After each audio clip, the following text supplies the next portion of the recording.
तर जय भीम मित्रांनो, दीक्षाभूमी हे मानवतेचं आणि समतेचे केंद्र आहे. मात्र ह्याच दीक्षाभूमीवर 20 जुलैला जो पाऊस आला, नागपूरमध्ये प्रचंड प्रमाणात जो पाऊस आला, त्याच पावसामुळे बघा दीक्षाभूमीवर जागोजागी पाणी साचलेलं आहे. हे पाणी साचण्याचं कारण म्हणजे दीक्षाभूमीवर जे अंडरग्राऊंड पार्किंग करण्यात येण्यासाठी जे खोदकाम केलेलं आहे, त्याच खड्ड्यामध्ये बघा पाणी कशा पद्धतीने साचलेलं आहे. आणि ह्या पाण्यामुळे दीक्षाभूमी स्मारकाला धोका निर्माण झालेला आहे.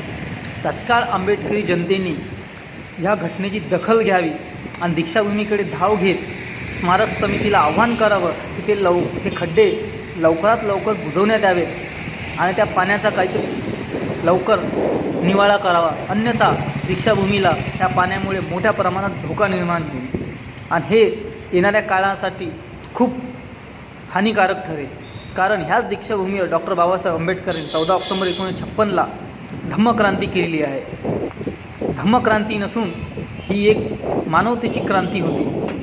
म्हणजे हजारो वर्ष जी माणसं गुलाम होती त्यांना नवी ज्योत बाबासाहेब आंबेडकरांनी इथेच दिलेली आहे. त्यांना उंच शिखरावर जाण्यासाठी नवे पंख बाबासाहेबांनी इथेच दिलेले आहे. त्यामुळे दीक्षाभूमी हे समस्त आंबेडकरी जनतेचं श्रद्धास्थान आहे मित्रांनो. त्यामुळे आंबेडकरी जनतेला आव्हान आहे की लवकरात लवकर त्यांनी दीक्षाभूमीला जाऊन ह्या खड्ड्याचा सोक्षमोक्ष लावावा आणि स्मारक समितीलाही आव्हान आहे की त्यांनी हे खड्डे लवकरात लवकर बुजवावे.